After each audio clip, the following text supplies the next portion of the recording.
അസ്സലാമു അലൈക്കും വറഹ്മത്തുള്ളാഹി വബറകാതുഹു. അൽഹംദുലില്ലാഹി റബ്ബിൽ ആലമീൻ വസ്സലാത്തു വസ്സലാമു അലാ റസൂലില്ലാഹ് വഅലാ ആലിഹി വഅസ്ഹാബിഹി അജ്മഈൻ അമ്മാ ബഅദ്. അല്ലാഹുമ്മ സ്വല്ലി അലാ മുഹമ്മദിൻ വഅലാ ആലി മുഹമ്മദ് കമാ സ്വല്ലൈത അലാ ഇബ്രാഹീമ വഅലാ ആലി ഇബ്രാഹീം ഇന്നക ഹമീദും മജീദ്.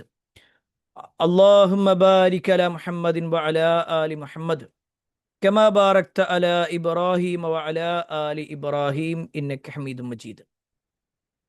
أعوذ بالله من الشيطان الرجيم. بسم الله الرحمن الرحيم. يا أيها الذين آمنوا اتقوا الله حق تقاته ولا تموتن إلا وأنتم مسلمون. സ്നേഹാധനീയരായ സഹോദരങ്ങളെ, സഹോദരിമാരെ, സത്യവിശ്വാസികളെ, അള്ളാഹുവിൻ്റെ വിധിവിലക്കൾ അനുസരിച്ചുകൊണ്ടും പ്രവാചകൻ സല്ലല്ലാഹു അലൈഹി വസല്ലമയുടെ ജീവിതചര്യ പിൻപറ്റിക്കൊണ്ടും ജീവിക്കണമേ എന്ന് ആദ്യമായി എന്നോടും തുടർന്ന് നിങ്ങൾ ഓരോരുത്തരോടും ഉണർത്തുകയാണ്, വസിയത്ത് ചെയ്യുകയാണ്. അള്ളാഹുവിൻ്റെ അപാരമായ അനുഗ്രഹത്താൽ അള്ളാഹുവിൻ്റെ കലാമായ വിശുദ്ധ ഖുർആൻ പഠിക്കുക എന്ന ലക്ഷ്യത്തിലാണ് നമ്മളുള്ളത്. നമ്മുടെ ഈ ലക്ഷ്യം ഏറ്റവും എളുപ്പത്തിൽ പൂർത്തീകരിക്കാനുള്ള തൗഫീക്ക് അള്ളാഹു നമുക്കെല്ലാം നൽകുമാറാവട്ടെ. നമ്മൾ കഴിഞ്ഞ ക്ലാസ്സുകളിൽ സൂറത്തുൽ ബഖറയിലെ 216 ആയത്തുകളാണ് പഠിച്ചിട്ടുണ്ടായിരുന്നത്. ഇൻഷാ അല്ലാഹ് ഇന്ന് നമ്മുടെ 217 ആയത്തിലേക്കാണ് പ്രവേശിക്കുന്നത്. കഴിഞ്ഞ ക്ലാസ്സിൻ്റെ തുടക്കത്തിൽ നമ്മൾ ഓതി വെച്ചിരുന്നു, ചില ചർച്ചകൾ, ചില ചരിത്രങ്ങൾ ഓർമ്മപ്പെടുത്തുകയും ചെയ്തിരുന്നു. പ്രത്യേകിച്ച് ഖിതാലുമായി ബന്ധപ്പെട്ടുകൊണ്ടുള്ള വിഷയം, യുദ്ധവുമായി ബന്ധപ്പെട്ടുകൊണ്ട് ഉണ്ടായ ചില സംഭവങ്ങളും അതിൽ വിശ്വാസികൾ എടുക്കേണ്ട നിലപാടിനെക്കുറിച്ചുമൊക്കെയാണ് അള്ളാഹു സുബ്ഹാനഹു തആല കഴിഞ്ഞ ആയത്തിലൂടെ സൂചിപ്പിച്ചത്. അതിൻ്റെ ബാക്കി ഭാഗമാണ് ഇന്ന് പറയാനുള്ളത്. പക്ഷേ ആയത്ത് കുറച്ച് വലുതാണ്, ആയത്ത് കുറച്ച് വലിയ ആയത്താണ്. എന്നാൽ അതിലുള്ള ആശയങ്ങൾ ഒരു പക്ഷേ നേരത്തെ പറഞ്ഞതിൻ്റെ മറ്റൊരു വശം എന്ന് വേണമെങ്കിൽ നമുക്ക് പറയാം. അതിലൊരുപാട് ചരിത്രങ്ങൾ ഇന്നും നമുക്ക് പറയാനുണ്ട്. അള്ളാഹു ദീനിനെ കൃത്യമായി പറയാനും അത് ജീവിതത്തിൽ പകർത്താനും കേൾക്കാനും ഒക്കെ ഉള്ള തൗഫീക്ക് നമുക്കെല്ലാം നൽകുമാറാവട്ടെ. നമ്മൾ സാധാരണ ചെയ്യാറുള്ളത് പോലെ ആദ്യം നമുക്ക് എന്ത് ചെയ്യാം, ഒന്ന് കഴിഞ്ഞ ക്ലാസ്സുകളിൽ എടുത്ത ഭാഗം ഒന്ന് പറഞ്ഞ് ഇൻഷാ അല്ലാഹ് ഇന്ന് പഠിക്കാനുള്ള ഭാഗത്തേക്ക് വരാം. 124 ക്ലാസ്സാണ്, 217 ആയത്ത്. എല്ലാവരും കൂടെ ഓതാൻ നോക്കുക. അഊദു ബില്ലാഹി മിനശ് ശൈത്വാനിർ റജീം. ബിസ്മില്ലാഹിർ റഹ്മാനിർ റഹീം. أم حسبتم أن تدخلوا الجنة ولما يأتكم مثل الذين خلوا من قبلكم مستهم البأساء والضراء وزلزلوا حتى يقول الرسول والذين آمنوا معه متى نصر الله ألا إن نصر الله قريب يسألونك ماذا ينفقون قل ما أنفقتم من خير فللوالدين والأقربين واليتامى والمساكين وابن السبيل وما تفعلوا من خير فإن الله به عليم. كتب عليكم القتال وهو كره لكم وعسى أن تكرهوا شيئا وهو خير لكم وعسى أن تحبوا شيئا وهو شر لكم والله يعلم وأنتم لا تعلمون. ഇത്രയാണ് നമ്മൾ കഴിഞ്ഞ ക്ലാസ്സുകളിൽ പഠിച്ചത്. ഇൻഷാ അല്ലാഹ് ഇന്ന് നമ്മൾ പഠിക്കാൻ പോകുന്നത് 217 ആയത്താണ്. ഒറ്റ ആയത്തുള്ളൂ, പക്ഷേ അതൊരു ഒന്നൊന്നര ആയത്താണ്. അത്യാവശ്യം വലിയ ഒരു ആയത്താണ് നമുക്ക് പഠിക്കാനുള്ളത്. എന്നാൽ ഇത് കണ്ടിട്ടാരും ബേജാറാകൊന്നും വേണ്ട. ഒട്ടുമിക്ക പദങ്ങളും നമുക്ക് പരിചയമുള്ളത് തന്നെയാണ്. നമുക്ക് പരിചയമില്ലാത്ത ഒരു പദമോ അല്ലെങ്കിൽ 2 പദങ്ങളൊക്കെ ഉണ്ടാവുള്ളൂ. ബാക്കിയൊക്കെ നമുക്ക് പരിചയമുള്ളതാണ്. അപ്പോൾ ഏതായിരുന്നു നമുക്കൊന്ന് ഓതി നോക്കാം. യസ്അലൂനക അനിശ്ശഹ്രിൽ ഹറാം.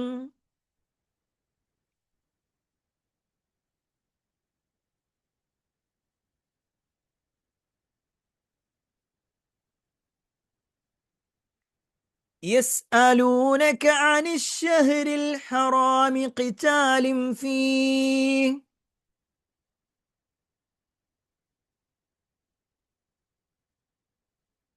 قل قتال فيه كبير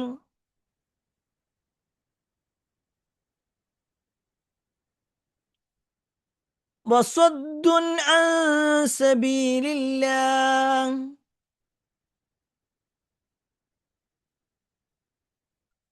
وصد عن سبيل الله وكفر به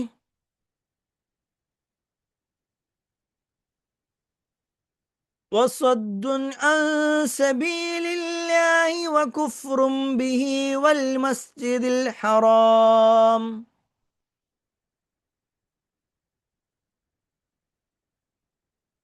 والمسجد الحرام وإخراج أهله منه أكبر عند الله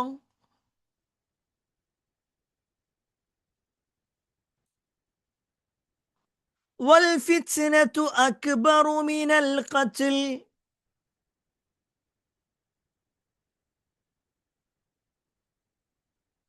ولا يزالون يقاتلونكم حتى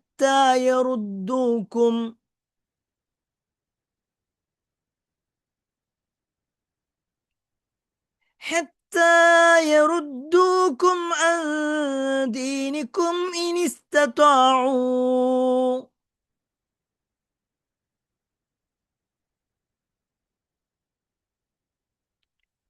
ومن يرتدد منكم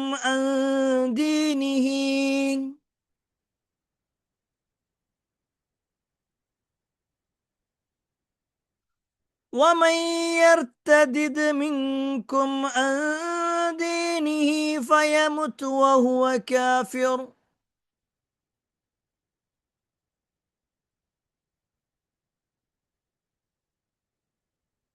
فأولئك حبطت أعمالهم في الدنيا والآخرة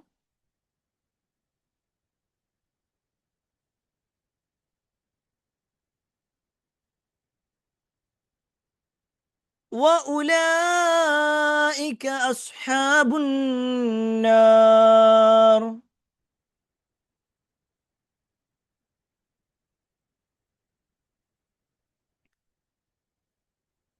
هم فيها خالدون.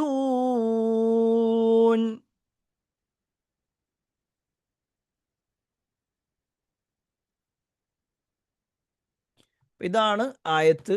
അത്യാവശ്യം വലിയൊരു ആയത്ത് തന്നെയാണ്, അതിൽ സംശയമല്ല. എന്നാൽ നമുക്ക് ഒട്ടുമിക്ക പദങ്ങളും പരിചയമുള്ളത് തന്നെയാണ്. നമുക്ക് എന്തായിരുന്നാലും ഒന്ന് അതിൻ്റെ അക്ഷരങ്ങളിലേക്കൊന്ന് വരാം. നമുക്ക് തെറ്റാൻ സാധ്യതയുള്ള പദങ്ങളൊന്ന് ഓർമ്മപ്പെടുത്താം, പിന്നെ അതിൻ്റെ അർത്ഥങ്ങളിലേക്ക് വരാം. സാധാരണ നമ്മൾ ചെയ്യാറുള്ളത് പോലെ തന്നെ എല്ലാവരും ഒന്ന് ശ്രദ്ധിക്കുക. ആദ്യം നമ്മൾ പറയാൻ പോകുന്നത് ആ ഉച്ചാരണങ്ങളാണ്. അതിൽ പലതും നമുക്ക് നല്ല പരിചയമുള്ളത് തന്നെയാണ്, സംശയമല്ല. എല്ലാവരും ശ്രദ്ധിക്കുക. യസ്അലൂനക അനിശ്ശഹ്രിൽ ഹറാം. അനിശ്ശഹ്രി, അൻ ഹ, അ ഹ. ആദ്യം ഐനാണ്, മറ്റേത് ഹ ആണ്. അപ്പോൾ അതങ്ങനത്തെ യസ് അ, അത് അ, വെറും അ. യസ്അലൂനക അനിശ്ശഹ്രി അൽ ഹറാമി. നോക്കിയൊക്കെ വ്യത്യാസം. ആദ്യത്തെ ആ, പിന്നെ ആ, പിന്നെ ഹ, പിന്നെ ഹ. എല്ലാം ഹ ഹ ഹ ഹ അല്ല, വ്യത്യാസങ്ങളുണ്ട്. യസ്അലൂനക അനിശ്ശഹ്രിൽ ഹറാമി. ഹറാമി. അപ്പോൾ يسألونك عن الشهر الحرام قتال فيه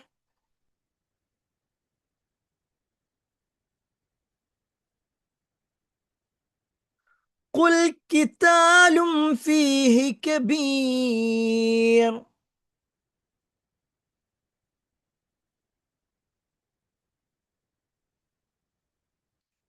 وصد عن سبيل الله സബീലി എന്നാ വരിക. സബീലി വന്നതുകൊണ്ട് സബീലില്ല എന്ന് പറയില്ല, സബീലില്ല. അള്ളാഹ് എന്നതിന്റെ തൊട്ട് മുമ്പ് കെസറാണ്. പിന്നെ ഇവിടെ വസ്വദ്ദുൻ, സ്വദ് തട, മറ എന്നുള്ള അർത്ഥമാണ്. വസ്വദ്ദുൻ അൻ സബീലില്ലാഹി വകുഫ്റും ബിഹി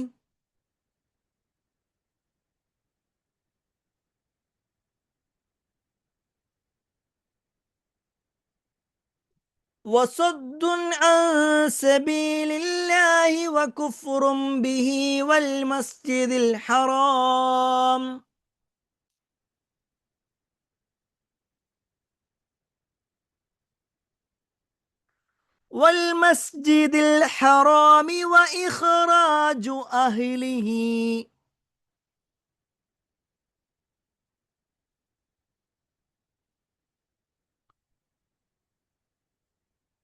وإخراج أهله منه أكبر عند الله.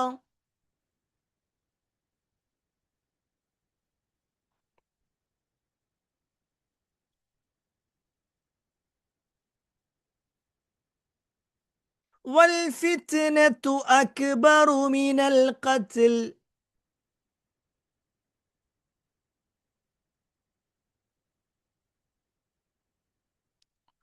ولا يزالون يقاتلونكم ولا يزالون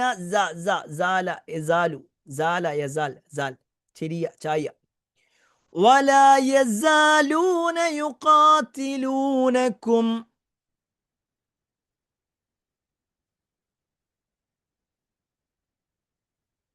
حتى يردوكم عن دينكم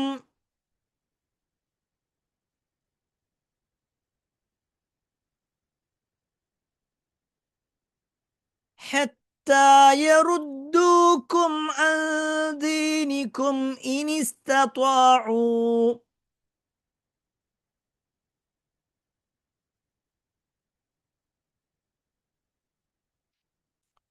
ومن يرتدد منكم عن دينه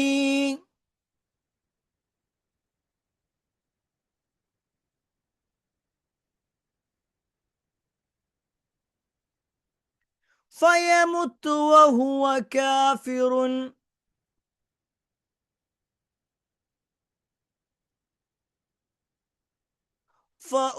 فأولئك حبطت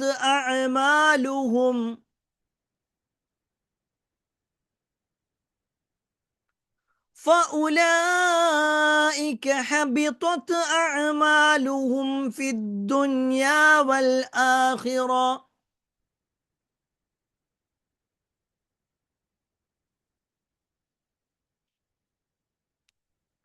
وأولئك أصحاب النار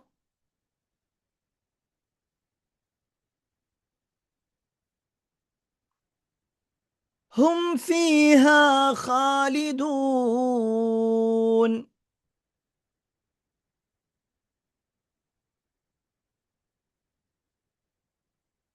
ഓക്കെ, ഞാൻ നേരത്തെ പറഞ്ഞ പോലെ അത്യാവശ്യം വലിയൊരു ആയത്ത് തന്നെയാണുള്ളത്.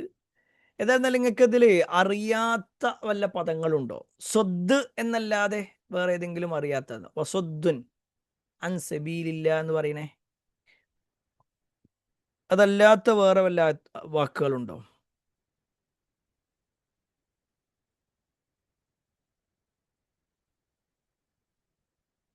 വേറെ ഏതെങ്കിലും പദം അറിയാത്തതുണ്ടോ?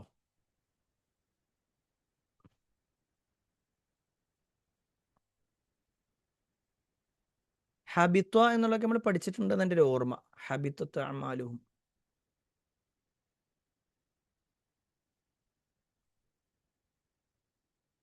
യസാലൂനെ നമ്മൾ പറഞ്ഞിട്ടില്ലേ, സാല യസാലു ആയിക്കൊണ്ടിരിക്കുക, മാസാല ആയിക്കൊണ്ടേയിരിക്കുന്നു എന്നുള്ള പ്രയോഗങ്ങൾ നമ്മൾ പഠിച്ചിട്ടുണ്ട് എന്നെ ഒരു ഓർമ്മ.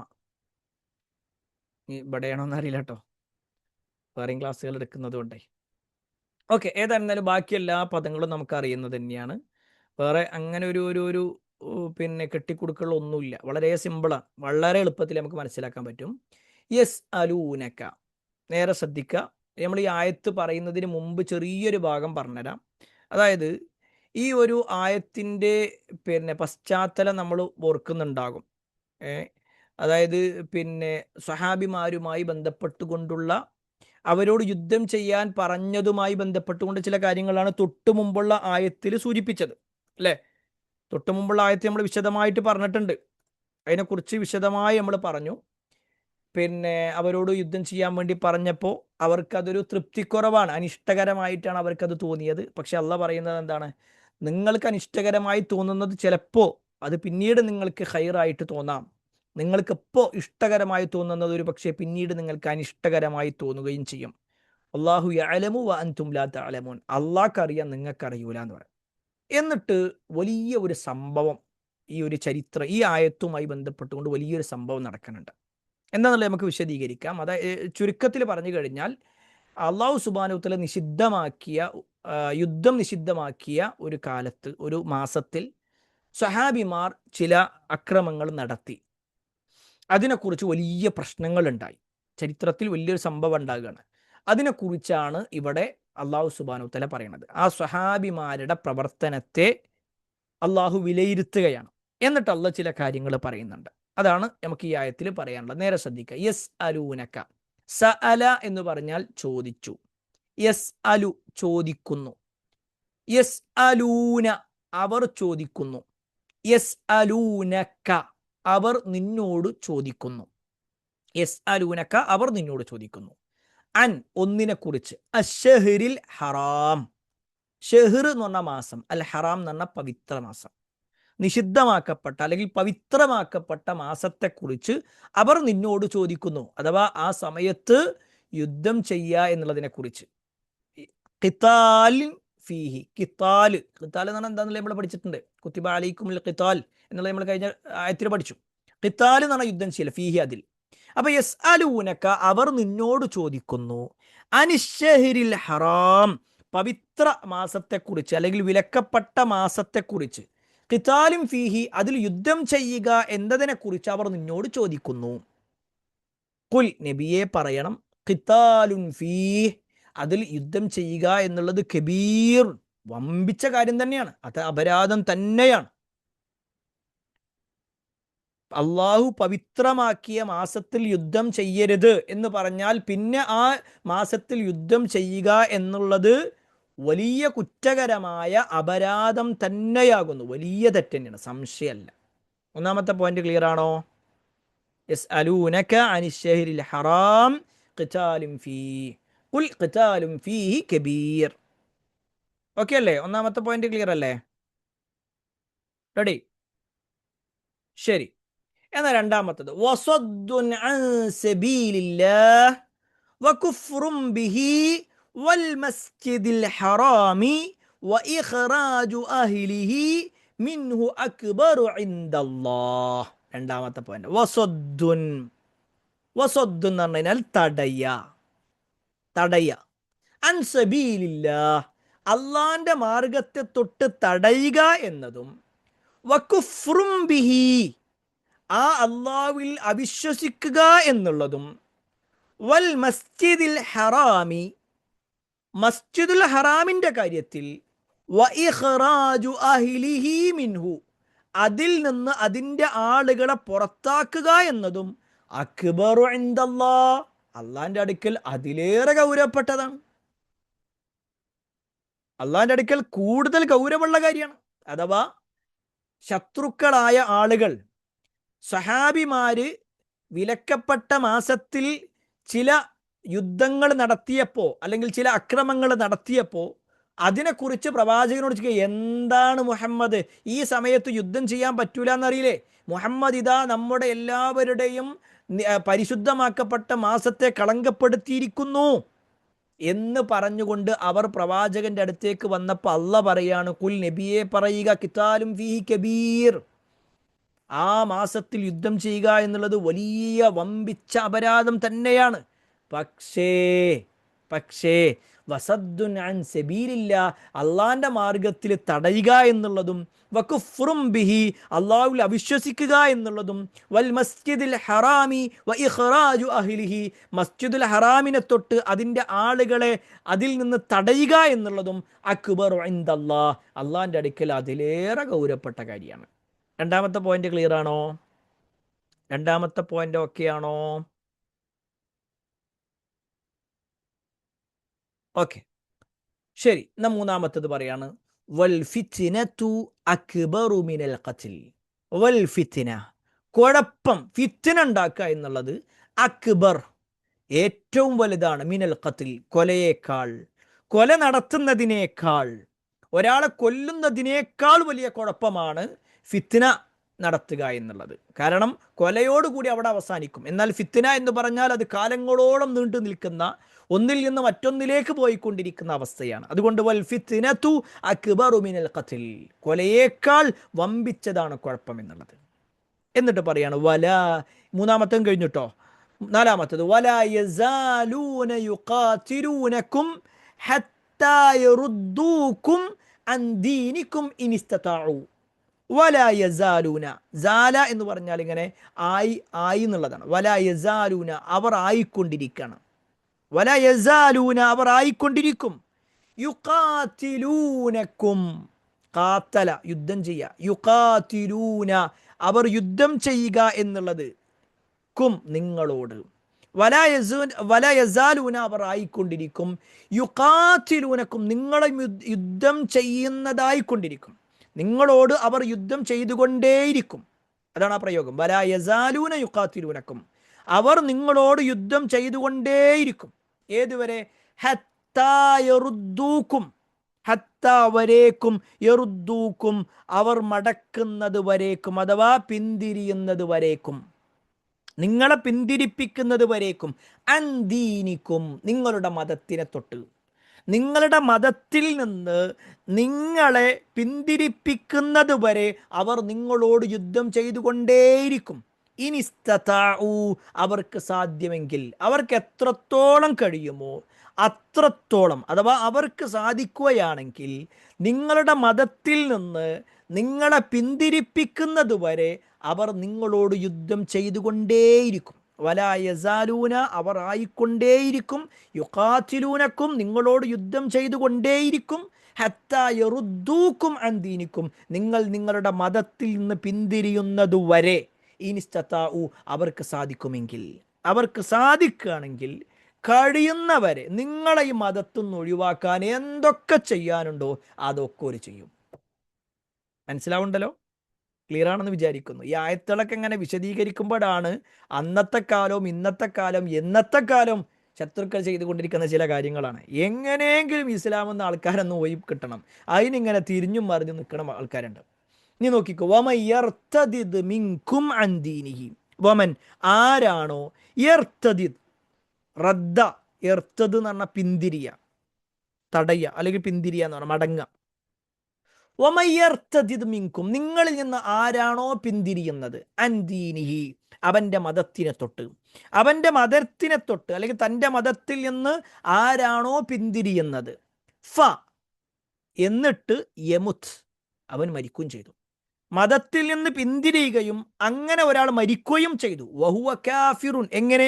അവിശ്വാസിയായിക്കൊണ്ട്, സത്യനിഷേധിയായിക്കൊണ്ട് അവൻ മരിക്കുകയും ചെയ്താൽ, ഫഉലൈക്, എന്നാൽ അക്കൂട്ടർ, അപ്പോൾ അക്കൂട്ടർ ഹബിത്തത് അഅമാലുഹും, ഹബിത്ത എന്ന് പറഞ്ഞാൽ നിഷ്ഫലമായി, ഒരു ഉപകാരമില്ലാത്തതായി, ഹബിത്തത് അഅമാലുഹും, അവൻ്റെ കർമ്മങ്ങളെല്ലാം നിഷ്ഫലമായി, ഫിദ്ദുനിയ, ദുനിയാവിലും, വൽ ആഖിറ, പരലോകത്തും, ദുനിയാവിലുള്ളതാവട്ടെ പരലോകത്തുള്ളതാവട്ടെ അതൊക്കെ എന്തായി? നിഷ്ഫലമായി. വഉലൈക അസ്ഹാബുന്നാർ, അവരാകുന്നു നരകാവകാശികൾ, ഹും ഫീഹാ ഖാലിദൂൻ, അവർ അതിൽ ശാശ്വതരായിരിക്കും. ഈ ആയത്ത് ചെറിയ രൂപത്തിലെങ്കിലും നിങ്ങൾക്ക് മനസ്സിലായോ? ആയത്ത് മനസ്സിലായിട്ടുണ്ടോ? ഓക്കെ ആണോ? ആയത്ത് ഓക്കെ അല്ലേ? ശരി. ഓക്കെ, നമുക്ക് ഇനി ഓരോ പോയിന്റുകൾ വരാം. ഒരു 4-5 പോയിന്റായിട്ട് പറയണം. അത്യാവശ്യം വിശദീകരിക്കാനുള്ള കാര്യങ്ങൾ ഇതിലുണ്ട്. നമുക്ക് സമയത്തിൻ്റെ പരിധിയിൽ നിന്നുകൊണ്ട് കുറച്ച് കാര്യങ്ങൾ ഇന്ന് പറയാം. അതിൽ ഒന്നാമത്തെ എന്താണെന്ന് വെച്ച് കഴിഞ്ഞാൽ, ഈ ആയത്ത് ഇപ്പോൾ നമ്മളിങ്ങനെ വായിച്ചല്ലോ, ഈ ആയത്തിൻ്റെ ഒരു ആകത്തുക എന്താണെന്ന് വെച്ച് കഴിഞ്ഞാൽ, അള്ളാഹു സുബ്ഹാനഹു വ തആല പറയാണ്, ശത്രുക്കൾ വന്ന് നബിയോട് ചോദിക്കുകയാണ്, പരിശുദ്ധ മാസത്തിൽ വിലക്കപ്പെട്ട മാസങ്ങളിൽ യുദ്ധം ചെയ്യാൻ പറ്റുമോ? ആ സമയത്ത് യുദ്ധം ചെയ്യാന്നുള്ളത് പ്രശ്നമല്ലേ എന്ന് ചോദിക്കുമ്പോൾ നബി സല്ലല്ലാഹു അലൈഹി വസല്ലമയോട് അള്ളാഹ് പറയാണ്, നബി നിങ്ങൾ പറയും ആ സമയത്ത് യുദ്ധം ചെയ്യാന്നുള്ളത് കുറ്റകരം തന്നെയാണ്, അപരാധം തന്നെയാണ്. പക്ഷേ അതിലും വലുതല്ലേ ചങ്ങന്മാരെ നിങ്ങൾ ചെയ്യണത്? നിങ്ങൾ അള്ളാഹിൻ്റെ കാര്യത്തിൽ ജനങ്ങളെ തടയുന്നുണ്ട്, നിങ്ങൾ അള്ളാഹിൽ വിശ്വസിക്കുന്നില്ല, മസ്ജിദുൽ ഹറമിൻ്റെ കാര്യത്തിൽ തടയുന്നുണ്ട്, അവിടെ ആളുകളെ സ്വീകരിക്കാതിരിക്കുന്നുണ്ട്, അതൊക്കെ ചെയ്യുന്ന നിങ്ങൾക്കിത് പറയാൻ വല്ല യോഗ്യതയുണ്ടോ? എന്നിട്ട് പറയാണ്, നിങ്ങൾ ആ കൊലപാതകം നടത്തുക എന്നുള്ളത് തെറ്റ് തന്നെ, പക്ഷെ അതിലും വലുതാണ് നിങ്ങൾ ഈ കുഴപ്പം കാണിക്കുക എന്നുള്ളത്. നിങ്ങൾ എന്ത് ചെയ്യുമെന്ന് വെച്ച് കഴിഞ്ഞാൽ, മുസ്ലിമീങ്ങളെ എങ്ങനെയെങ്കിലും ആ മതത്തിൽ നിന്ന് ഒഴിവാക്കാൻ വേണ്ടിയിട്ട് നിങ്ങൾ യുദ്ധം ചെയ്തുകൊണ്ടേയിരിക്കും. നിങ്ങൾക്ക് അതാ പണി.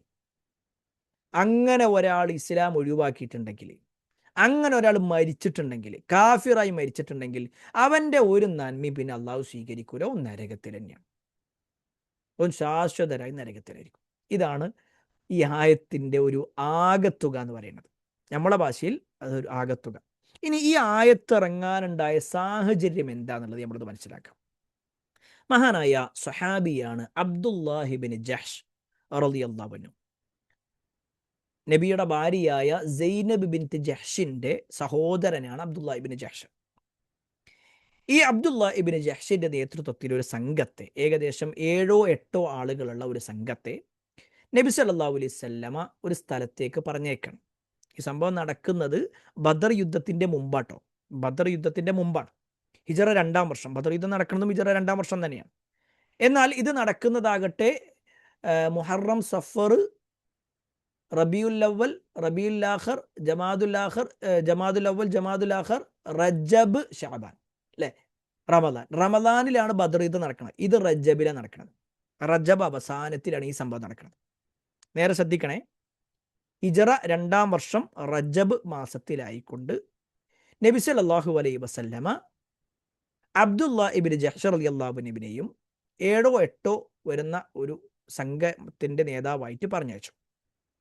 അദ്ദേഹത്തിൻ്റെ കയ്യിൽ ഒരു കത്ത് നൽകിക്കൊണ്ട് നബി സല്ലല്ലാഹു അലൈഹി വസല്ലം പറയാണ്, നിങ്ങൾ ഒരു യാത്ര പോകണം. 2 ദിവസം കഴിഞ്ഞിട്ട് മാത്രമേ ഈ ഒരു കത്ത് തുറക്കാൻ പാടുള്ളൂ, ഇത് വായിക്കാൻ പാടുള്ളൂ. അതുവരെ നിങ്ങളിത് കൈ പിടിക്കണം എന്നാണ്. കാരണം അതിലെന്തോ ഒരു രഹസ്യമുണ്ട് എന്ന് നബി സല്ലല്ലാഹു അലൈഹി വസല്ലമ ബോധ്യപ്പെടുത്താം. കാരണം ഇത് വായിച്ചിട്ട് വേറൊരാളും ശത്രുക്കൾ അത് അറിയേണ്ടതില്ല എന്നുള്ളത് കൊണ്ട്.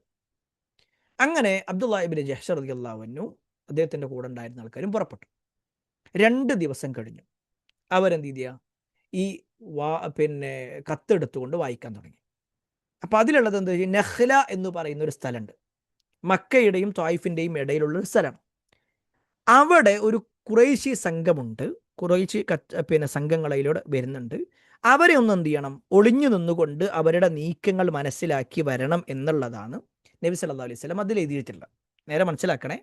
നബി സല്ലല്ലാഹു അലൈഹി വസല്ലമ അബ്ദുല്ലാഹ് ഇബ്നു ജഹ്ഷ് റളിയല്ലാഹു അൻഹുവിനെ യുദ്ധത്തിനല്ല പറഞ്ഞയക്കുന്നത്. 2 ദിവസം യാത്ര ചെയ്തിട്ട് ഇന്ന ഒരു സ്ഥലത്തെത്തുക, അവിടെ എത്തിയാൽ അവിടെ ഒരു കച്ചവട സംഘം ഉണ്ടാകും, അല്ലെങ്കിൽ ഒരു ഖുറൈശികളുടെ ഒരു സംഘമുണ്ട്. അവരെ നിങ്ങൾ എന്ത് ചെയ്യണം, ഒളിഞ്ഞു നിന്നുകൊണ്ട് അവരുടെ നീക്കങ്ങൾ മനസ്സിലാക്കി വരണം എന്ന് പറഞ്ഞു. അങ്ങനെ അബ്ദുല്ലാഹ് ഇബ്നു ജഹ്ഷ് റളിയല്ലാഹു അൻഹുവും ഈ അദ്ദേഹത്തിൻ്റെ കൂടെ ഉണ്ടായിരുന്ന ആൾക്കാർ ഇങ്ങനെ നോക്കുമ്പോൾ അംർ ഇബ്നു ഹദ്റമി എന്ന് പറയുന്ന മക്കക്കാരനായ ഒരു വ്യക്തിയുടെ കൂടെ ഒരു കച്ചവട സംഘം ആ വഴി വരുന്നത് കണ്ടു. വളരെ ചുരുങ്ങിയ ആളുകൾ, 3-4 ആളുകൾ മാത്രമാണ് അതിലുണ്ടായിരുന്നത്. ഇവരെ കണ്ടപ്പോൾ അബ്ദുല്ലാഹ് ഇബ്നു ജഹ്ഷ് റളിയല്ലാഹു അൻഹു തൻ്റെ കൂടെ ഉള്ളവരോട് ചർച്ച ചെയ്തു, നമ്മളിപ്പോൾ എന്താ ചെയ്യുക? ഇവരെപ്പോൾ വിട്ട് കഴിഞ്ഞാൽ ഇവർ നേരെ എന്ത് ചെയ്യും, കുറച്ച് സമയം കഴിയുമ്പോഴേക്ക് ഇവർ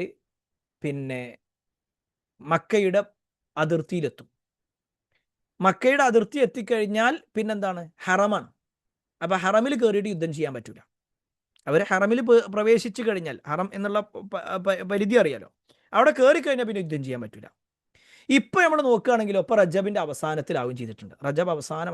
റജബിലെ അവസാന ദിവസത്തിലായി ഈ സംഭവം നടക്കണം. ഇപ്പം ഇവർ രണ്ട് കൂട്ടർ ഇങ്ങനെ ചർച്ച ചെയ്തു. ഇപ്പം നടത്തുകയാണെങ്കിൽ അതെന്ത് ചെയ്യും, വിലക്കപ്പെട്ട മാസത്തിലെ യുദ്ധമാകും. നമ്മൾ വിട്ടു കഴിഞ്ഞാലോ പിന്നെ അവരെ കിട്ടൂല.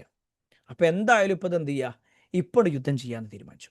കാരണം ഇവരെ കിട്ടൂല പിന്നെ എന്നുള്ള നിലക്കാണ് അബ്ദുള്ള ഇബ്നു ജഹ്ഷും അദ്ദേഹത്തിൻ്റെ കൂടെ ഉണ്ടായിരുന്ന ആൾക്കാർ യുദ്ധം ചെയ്തത്. അതിലാകട്ടെ ഈ അംർ ഇബ്നു ഹളറമി എന്ന് പറയുന്ന ആൾ കൊല ചെയ്യപ്പെട്ടു, അയാൾ മരിച്ചു.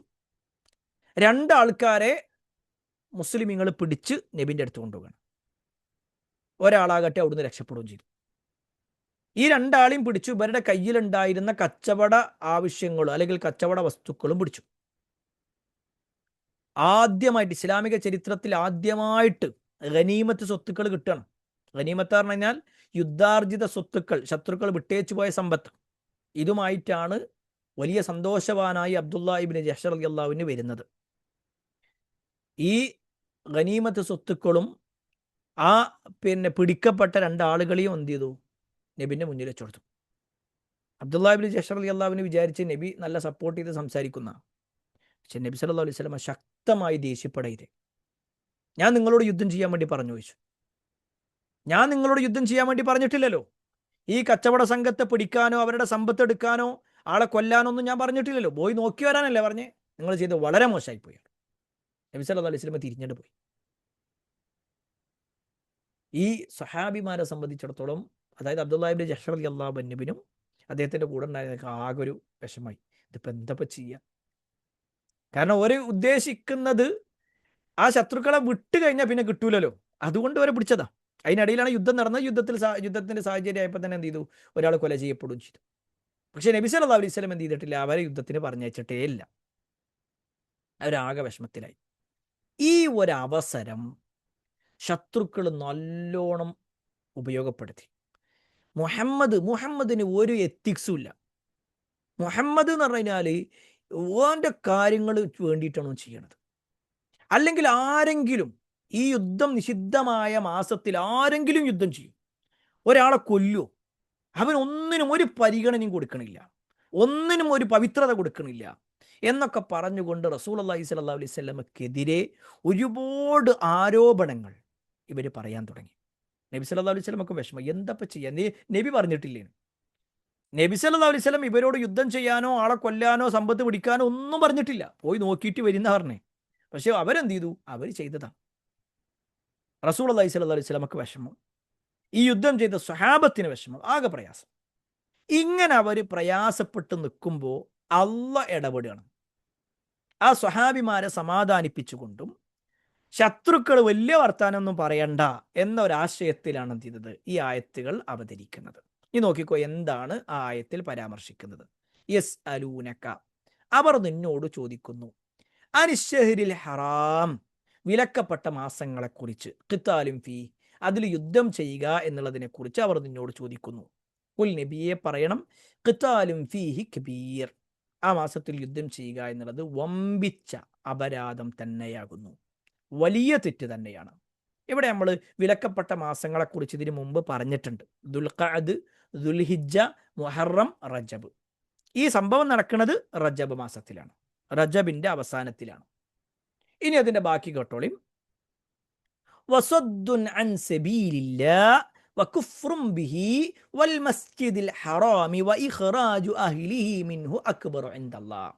അല്ലാഹ് പറയാണ്, നേരത്തെ ഒരു പറഞ്ഞല്ലോ, ഒരു നബിനോട് ചോദിച്ചല്ലോ ആ സമയത്ത് യുദ്ധം ചെയ്യാന്നുള്ളത് മോശമല്ലേന്ന്. അപ്പോൾ അള്ളാഹ് പറയണ, ആ പറഞ്ഞോ, അത് തെറ്റന്നെയാണ്, സംശയമല്ല. പക്ഷെ വേറൊരു കാര്യം കൂടിയുണ്ട്.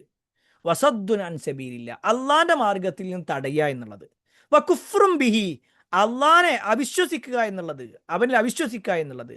വൽ മസ്ജിദിൽ ഹറാം, മസ്ജിദുൽ ഹറാമിന്റെ കാര്യത്തിൽ വഇഖ്റാജു അഹ്ലിഹി, അതിൻ്റെ ആളുകളെ, അഹ്ലിഹി അഹ്ലിഹി മിൻഹു, അതിനെ തൊട്ട് തടയുക. ആ മസ്ജിദുൽ ഹറമിൻ്റെ അവകാശികളായ, അതിൻ്റെ ആൾക്കാരായ, മക്കയിൽ ജീവിച്ചിരുന്നവരായ ആളുകളെ അതിനെ തൊട്ട് തടയുക എന്നുള്ളത് അക്ബറു ഇൻദല്ലാഹ്, അള്ളാഹിൻ്റെ അടുക്കൽ അതിലേറെ ഗൗരവപ്പെട്ട കാര്യമാണ്, അതിലേറെ ഗൗരവപ്പെട്ട വിഷയമാണ്. 3 കാര്യങ്ങളാണ് ഈ ഒരു വാചകത്തിൽ പറയുന്നത്. വസദ്ദുൻ അൻ സബീലില്ലാഹ് വകുഫ്റും ബിഹി വൽ മസ്ജിദിൽ ഹറാമി വഇഖ്റാജു അഹ്ലിഹി. ഒന്ന്, അള്ളാഹിൻ്റെ മാർഗത്തിൽ തടയുക. 2, അള്ളാഹുൽ അവിശ്വസിക്കുക. 3, മസ്ജിദുൽ ഹറമിനെ തൊട്ട് അവിടെ നിന്ന് ആളുകളെ പുറത്താക്കുക. ഇത് അള്ളാഹ് പറഞ്ഞ എന്താ?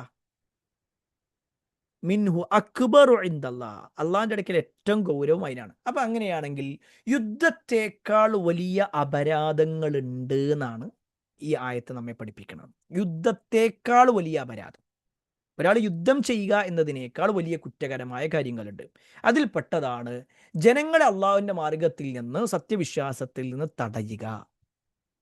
അവർ നല്ലോണം ചെയ്തിരുന്നു അത്. അതിന് ഏറ്റവും വലിയ തെളിവാണ് തുഫൈൽ ഇബ്നു അംർ ദൗസി എന്ന് പറയുന്ന ഒരു വ്യക്തിയുമായി ബന്ധപ്പെട്ടുകൊണ്ട്. ഈ ഒരു പേര് നിങ്ങൾ ആരെങ്കിലും കേട്ടുക്കണോ? തുഫൈൽ ഇബ്നു അംർ ദൗസി ആരെങ്കിലും പരിചയമുണ്ടോ? എന്തെങ്കിലും ഒരു ചരിത്രവുമായി ബന്ധപ്പെട്ടുകൊണ്ട് ഉണ്ടെങ്കിൽ ഞാൻ മൈക്ക് ഓൺ ആക്കി തരാം. എല്ലാം കൂടി ടൈപ്പ് ചെയ്യണ്ട, ഉണ്ടെങ്കിൽ ഒന്ന് പറയാം. ഉണ്ട് എന്ന് പറയാം, ഞാൻ മൈക്ക് ഓൺ ആക്കി തരാം. എനിക്കൊരു വലിയൊരു കാര്യം പറഞ്ഞുതരാൻ വേണ്ടിയിട്ടാണ്. ആർക്കെങ്കിലും അറിയുന്നുണ്ടെങ്കിൽ പറയാം. തുഫൈൽ ഇബ്നു അംർ ദൗസിനെ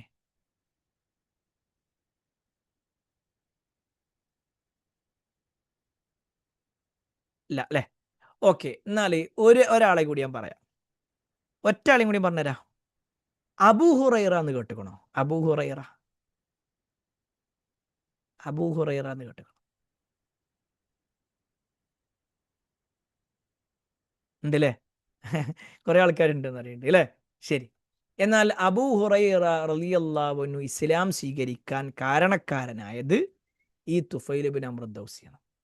തുഫൈൽ ഇബ്നു അംർ ദൗസി ഇസ്ലാം സ്വീകരിച്ചിട്ട് തൻ്റെ നാട്ടിൽ ചെന്ന് പ്രബോധനം ചെയ്തപ്പോഴാണ് അബൂ ഹുറൈറ റളിയല്ലാഹു അൻഹു ഇസ്ലാമിനെ മനസ്സിലാക്കിയതും അങ്ങനെ നബിൻ്റെ അടുത്ത് വരുന്നതും പിന്നീട് മുസ്ലിം ആകുന്നതും വലിയ ഹദീസ് റിപ്പോർട്ടകനായി മാറുന്നതും. നമ്മളൊന്നിങ്ങനെ ആലോചിച്ച് നോക്കി കാണി. തുഫൈലിനെ നമുക്ക് ആർക്കും പരിചയമില്ല, എന്നാൽ അബൂ ഹുറൈറനെ എല്ലാവർക്കും പരിചയമുണ്ട്. അവിടെയാണ് അബൂ ഹുറൈറ റളിയല്ലാഹു അൻഹു റിപ്പോർട്ട് ചെയ്ത ഏത് ഹദീസ് ഉണ്ടെങ്കിലും അതിൻ്റെ ഒരു കൂലി തുഫൈലിനും കൂടി ഉണ്ട്. കാരണം തുഫൈൽ കാരണത്താലാണ് എന്ത് ചെയ്തത്? അബൂ ഹുറൈറ റളിയല്ലാഹു അൻഹു ഇസ്ലാം സ്വീകരിച്ചത്. അവിടെയാണ് ദഅവത്തിൻ്റെ പ്രാധാന്യം എത്ര ഉണ്ടെന്ന് മനസ്സിലാക്കിക്കൊള്ളി. നമ്മൾ നടത്തുന്ന ഒരു ദഅവത്ത് ഒരു പക്ഷേ നമ്മുടെ ആർക്കും പരിചയം ഉണ്ടാവില്ല, പക്ഷേ നമ്മളിൽ നിന്ന് ദീന് മനസ്സിലാക്കിയ ആളുകൾ ഒരു പക്ഷേ ഒരുപാട് ഉന്നതങ്ങളിൽ എത്തിക്കഴിഞ്ഞാൽ അതിൻ്റെ ഒക്കെ ഒരു കൂലി നമുക്കുണ്ട്. അവിടെയാണ് നമ്മളൊക്കെ പറയാറുണ്ട്, ഒരു സ്റ്റാറ്റസ് വെച്ച് കഴിഞ്ഞാൽ, ഒരു ദീനിയായ ഒരു കാര്യം പറഞ്ഞു കൊടുത്താൽ നമ്മളിൽ നിന്ന് ആളുകൾ അത് മനസ്സിലാക്കുന്നതിനനുസരിച്ചിട്ട് അവരത് ചെയ്യുന്നതിനനുസരിച്ച് കൊണ്ട് അള്ളാഹിൻ്റെ അടുക്കൽ വലിയ പ്രതിഫലം കിട്ടും. വലിയ പ്രതിഫലമാണ്. ഏതാണ്? നമുക്ക് വിഷയത്തിലേക്ക് തന്നെ തിരിച്ചു വരാം. തുഫൈൽ ഇബ്നു അംർ ദൗസി, അദ്ദേഹം ദൗസ് ഗോത്രക്കാരൻ, യമനിലെ ദൗസ് എന്ന് പറയുന്ന ഗോത്രത്തിൽ നിന്ന് വന്നതാണ്. അദ്ദേഹം മക്കയിൽ വന്ന ഉടനെ അദ്ദേഹം ഒരു പ്രമാണിയാണ് ശരിക്കും. അദ്ദേഹം വന്ന ഉടനെ തന്നെ എന്ത് ചെയ്യാണ്? മക്കയിലെ മുശ്രിക്കുകൾ അദ്ദേഹത്തിൻ്റെ അടുത്ത് വന്നിട്ട് പറയുന്നത്, തുഫൈൽ, ഞങ്ങളുടെ നാട്ടിൽ ഒരു ചങ്ങായി ഇറങ്ങിയിട്ടുണ്ട്. ആളുകളെ മുഴുവൻ വഴിതെറ്റിക്കുന്ന ആളാണ്, കുടുംബങ്ങൾ മുഴുവൻ ഇല്ലാതാക്കുന്ന ഒരാൾ, എല്ലാവരെയും ഛിന്ന ഭിന്നമാക്കുന്ന ഒരാളാണ്. അതുകൊണ്ട് അവൻ്റെ സംസാരം കേൾക്കുക, വല്ലാത്ത വശ്യതയുണ്ട് അവൻ്റെ സംസാരത്തിന്, അതുകൊണ്ട് കേൾക്കാൻ നിൽക്കരുത് കേട്ടോ. അപ്പോൾ തുഫൈലിൻ്റെ അടുക്കൽ വലിയ വലിയ നേതാക്കന്മാർ വന്നിട്ട് ഇത് പറയണത്. തുഫൈൽ എന്ത് വെച്ചാൽ ആയിക്കോട്ടെ എന്നാ കേൾക്കണില്ല എന്ന് പറഞ്ഞിട്ട് എന്ത് ചെയ്തു? ചെവിയിൽ പഞ്ഞിയും വെച്ചിട്ട് ഇങ്ങനെ തവാഫ് ചെയ്യണം. അവിടെയാണ് നബി സല്ലല്ലാഹു അലൈഹി വസല്ലം വരുന്നത്. നബി സല്ലല്ലാഹു അലൈഹി വസല്ലം അവിടെ നിസ്കാരം തുടങ്ങി. നബി നിസ്കരിക്കുമ്പോൾ എന്ത് ചെയ്യണം? ഖുർആൻ ആയത്ത് ഇങ്ങനെ ഓതണം. എന്നാൽ ചെറിയൊരു മൂളക്കം പോലെ തുഫൈൽ ഇങ്ങനെ കേൾക്കുന്നുണ്ട്. അതിലിങ്ങനെ പോകുമ്പോൾ തുഫൈൽ കേൾക്കണം. അപ്പോൾ തുഫൈൽ എന്താ ഈ പറയണേ എന്ന് നോക്കാൻ വേണ്ടിയിട്ട് ചെറുതായിട്ടൊന്നിങ്ങനെ ആ ഒരു പഞ്ഞെടുത്ത് അതെടുത്തതും അദ്ദേഹത്തിന് ഖുർആനിൻ്റെ ആ ഒരു വശ്യത, ഖുർആനിൻ്റെ ആ ഒരു മാസ്മരികത അദ്ദേഹത്തിൻ്റെ കർണപടങ്ങളെ സ്വാധീനിച്ചു. അദ്ദേഹം കുറച്ചും കൂടി അടുത്തേക്ക് ചെന്നു. ചരിത്രത്തിൽ കാണാൻ പറ്റും.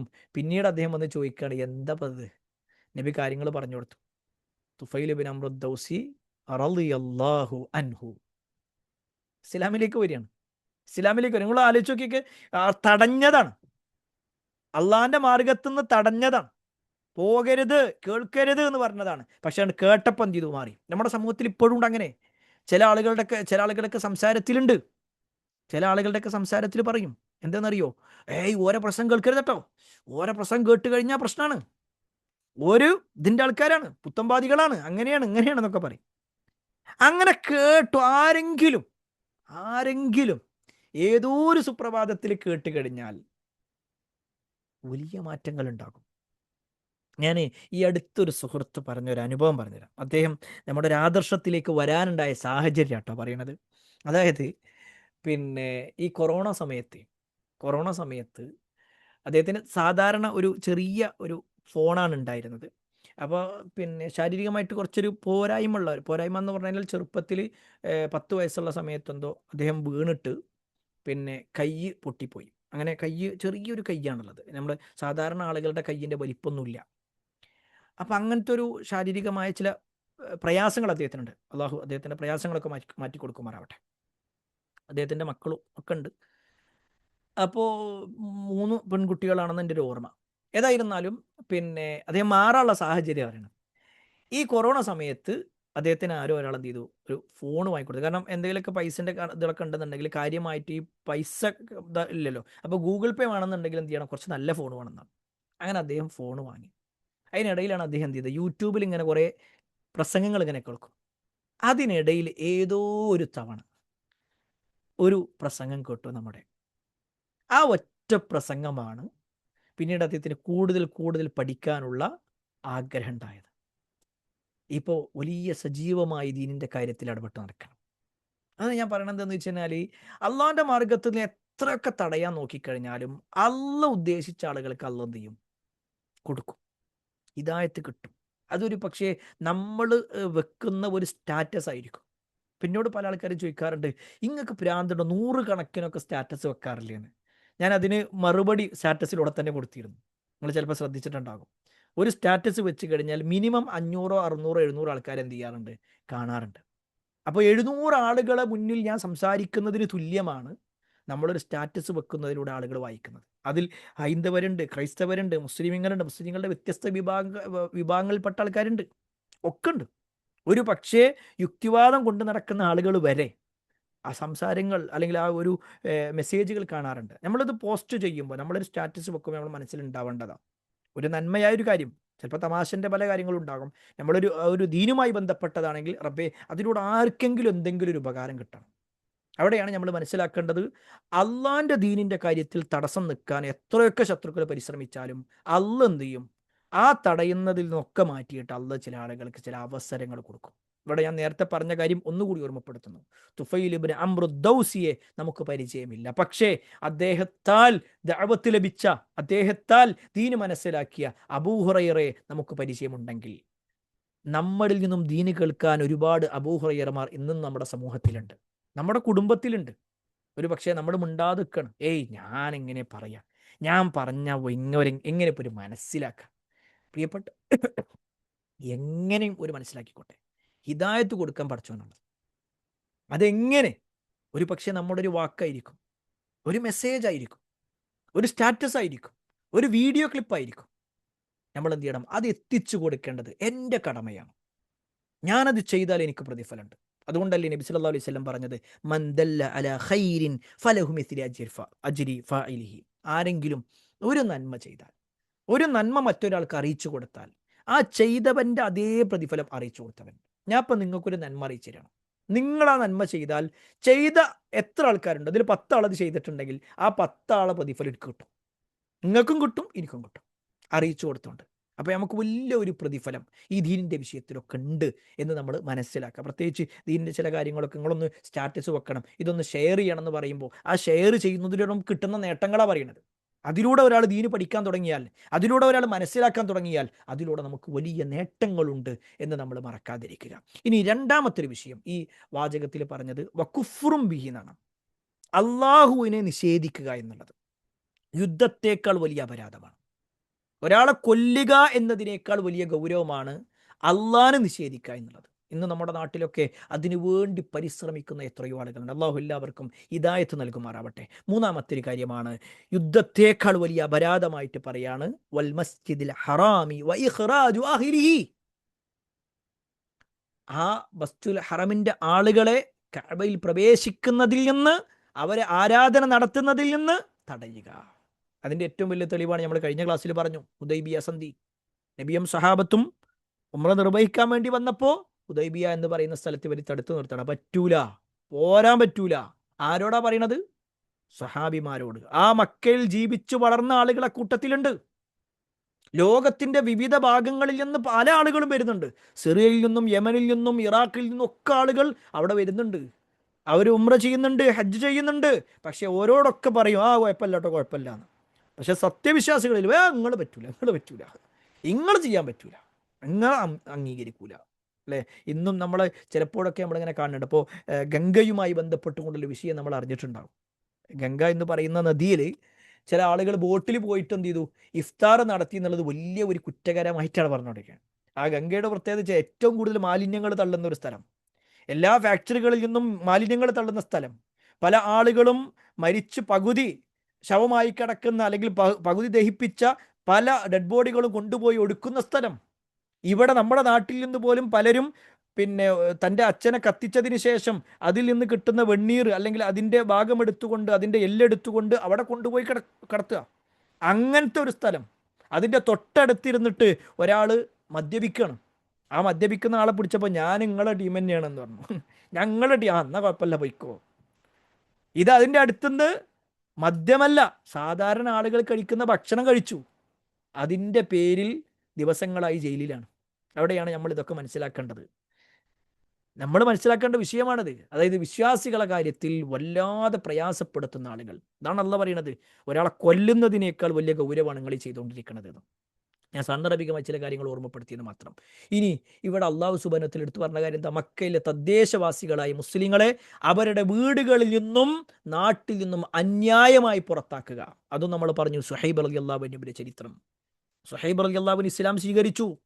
പിന്നീട് അവിടുന്ന് പോരുമ്പോൾ അദ്ദേഹത്തിൻ്റെ സമ്പത്ത് മുഴുക്കെ ശത്രുക്കൾ വാങ്ങിയതിനെ കുറിച്ച് നമ്മൾ പറഞ്ഞിട്ടുണ്ട്. ഇതിനു മുമ്പ് വിശദീകരിച്ചതാണ് അല്ലേ? ആ സുഹൈബ് റളിയല്ലാഹു അൻഹു വന്നപ്പോൾ ശത്രുക്കൾ വന്നിട്ട് തടുക്കാണ്. എന്നിട്ട് പറയാണ്, യാ സുഹൈബ് അതൈനാ സുഅലൂകൻ ഹഖീറ, നീ ഒന്നുമില്ലാത്തവനാ ഞങ്ങളുടെ നാട്ടിൽ വന്നതാണ്, ഇപ്പൊ നീ വലിയ പൈസക്കാരനായിട്ട് ഞങ്ങളെ സമ്പത്തും കൊണ്ടുപോയി. സമ്മതിക്കൂല. അദ്ദേഹം സമ്പാദിച്ചുണ്ടാക്കിയ സമ്പത്ത് അവരെ കൊണ്ടുപോകാൻ പറ്റൂല. അദ്ദേഹം എന്താ പറഞ്ഞേ? നിങ്ങൾ എന്നെ എൻ്റെ പാട്ടിന് വിടുകയാണെങ്കിൽ, നിങ്ങൾ എൻ്റെ സമ്പത്ത് മുഴുവൻ നിങ്ങൾക്ക് തന്നാൽ നിങ്ങൾ എൻ്റെ പാട്ടിന് വിടുവോ? ആ, അവർ വിടും. അല്ലെങ്കിൽ ഞങ്ങൾക്കെതിരെ യുദ്ധം ചെയ്യും, ഞാൻ നല്ല അമ്പെയ്ത്തുകാരൻ ഞങ്ങൾക്ക് അറിയില്ല ചോദിച്ചു. എന്നിട്ട് മുഴുവൻ സമ്പത്ത് കൊടുത്തേ. അവിടെയാണ് നബി സല്ലല്ലാഹു അലൈഹി വസല്ലം പറഞ്ഞത്, സുഹൈബ് എന്ത് ചെയ്തു? ലാഭം കൊയ്തു, ധാരാളമായിട്ട് ലാഭമുണ്ടാക്കി എന്ന് പറഞ്ഞ സംഭവങ്ങളൊക്കെ. ഏതായിരുന്നാലും ഇതൊക്കെ ആ ഒരു ആയത്തുമായി ബന്ധപ്പെട്ടുകൊണ്ട് നമ്മൾ മനസ്സിലാക്കേണ്ടതാണ്. എന്നിട്ട് അല്ലാഹു സുബ്ഹാനഹു വ തആല പറയാണ്, വൽ ഫിത്നതു അക്ബറു മിനൽ ഖത്ൽ. വൽ ഫിത്ന, കുഴപ്പം എന്നുള്ളത്, അക്ബർ, വലുതാണ്, ഗുരുതരമാണ്, മിനൽ ഖത്ൽ, കൊലയേക്കാൾ.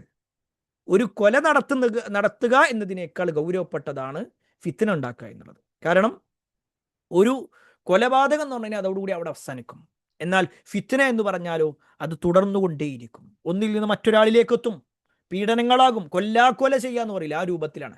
ഫിത്ന എന്നതുകൊണ്ട് ഉദ്ദേശിക്കുന്നത് മതത്തിൻ്റെ പേരിലുള്ള മർദ്ദനവും പീഡനങ്ങളും വിശ്വാസ സ്വാതന്ത്ര്യം നിഷേധിക്കലുമാണ്.